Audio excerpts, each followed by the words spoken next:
What's going on, everyone? Welcome back to the channel. Back again, this time with a preview. Now, this is a huge game. This is a big game. Second leg, Sevilla versus Manchester United, Europa League quarterfinal. It does get much bigger than this because every game for the rest of the season for us, if we get through this game, if we get through Sunday, is gonna be a big game. You know, we're gonna be saying this going forward, I think, every single game now. So yeah, I'm just gonna preview this game, you know, this Europa League quarterfinal second leg. Let's see, you know, I'm just gonna talk about where I think the team is at the moment in terms of what shape we're in. Obviously my score predictions, my predicted lineup, look at Oppo as well, you know, so let's get into it. Like I said, every single game from now on is gonna be a big game for us, you know. We could be looking this time next week, right? We could be saying the season's just done, it's done. It's just now we have to focus on top four. But I think we can do this. I think we can push through. Obviously, I'll give you my prediction at the end of the video. But I think we can keep our season alive despite all the injuries. So yeah, let's talk about injuries first, right? Injuries and suspensions are absolutely ripping through our team right now. Obviously, we all know from the first leg, Bruno got that ridiculous yellow card. That wasn't a yellow card. That would obviously not blame Bruno at all. It's complete stupid refereeing, basically. And now we have to deal with not having Bruno. We don't know if Rashford and Shaw are going to be back. We'll probably find out tomorrow in Ten Hag's press conference. I think he's doing that tomorrow evening. Obviously, SABITZER in the Forest game on Sunday, he didn't start the game because he was injured. It didn't look too bad, so hopefully he'll be back. But once again, we don't know. Find out tomorrow. Shaw's been out, right? So who knows? Will he be back? Malacia was who I was going to mention. I don't know if you saw.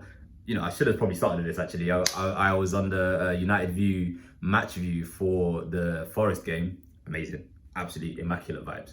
And hopefully I'll be doing a lot more with that channel as well.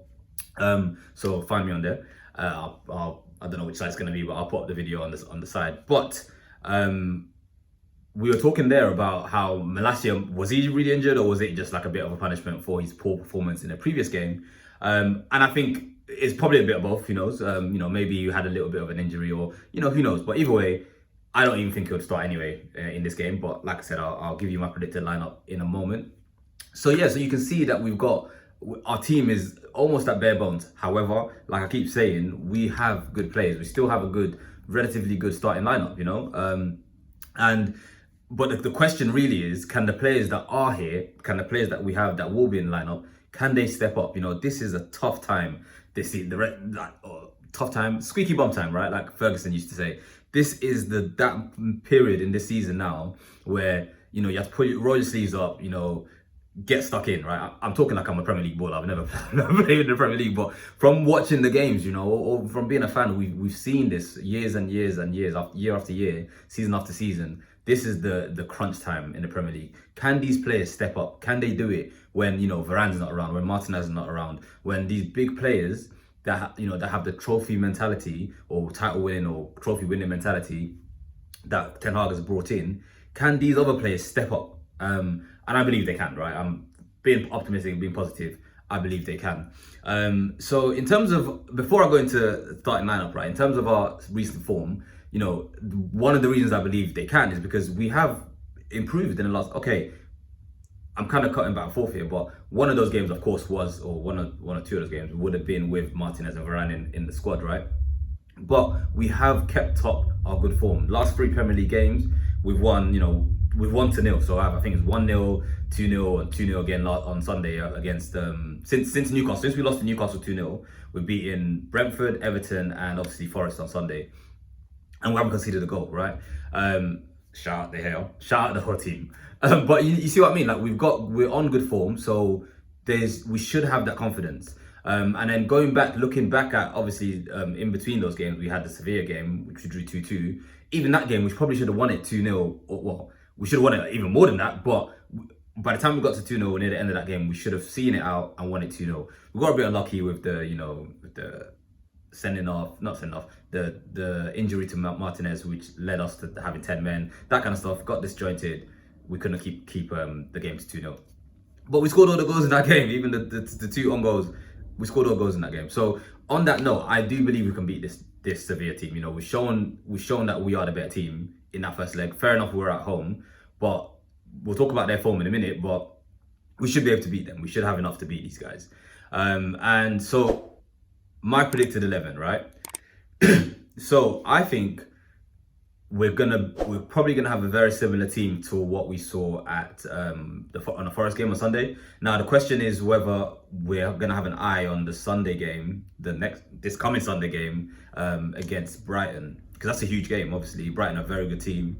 But my predicted 11, basically, obviously, the Gea and goal, centre back pairing of Lindelof and Maguire. Now, Luke Shaw might be back, who knows? Maybe he'll stick him in there because Maguire can't play against Brighton. So maybe he'll want to put Luke Shaw in with Lindelof, because that probably will be our centre back pairing for Brighton if Luke Shaw's back. I don't know what he's going to do if he's not back. But anyway, so this game, Shaw and Lindelof potentially at centre back. Left back will probably be Dalot again. He played very, very, very well. Very well against Nottingham Forest. Then we'll have Wan-Bissaka right back. And then midfield now, I actually think we're going to have Fred, Casemiro and Eriksen. And that all depends, obviously, on whether how fit Sabitzer is. Because Sabitzer could come in for Fred. Or if Sabitzer's not, and then you move Eriksen back, put Sabitzer in number 10, right? Or you could actually do a whole thing where you put Sancho in number 10, but then maybe play Palestri or something. I don't know. But I think it will be Fred, Casemiro and Eriksen. Now, Eriksen, obviously, we need him. Once again, I'm thinking ahead to the Brighton game, so I'm very concerned about that because Brighton are a very good team. But Ten Hag is more focused on the now, here and now. So he's going to be focused on this game, play the best team. And, you know, if it was me, I might think, oh, Eriksen, maybe we should save him for Brighton and not start him. But if Sabitzer's not available, then, you know, you can't be tinkering too much because we have to win this game, right? It's a must-win game. And we do not want this to go to extra time. Right. Anyway, let's finish this. Let's finish the starting 11. And yeah, so that's the midfield. And then attacking, I say Sancho on the left, Anthony on the right, both in different ways. Anthony, excellent game on Sunday. Sancho, I think he played decently. He played 90, got 90 minutes. And obviously Martial up top. I don't think he's going to bring in Weghorst to start this game. I think we have to win this game. Once again, it's a must-win game. It's a cup quarter-final. Like, there's no second chance here.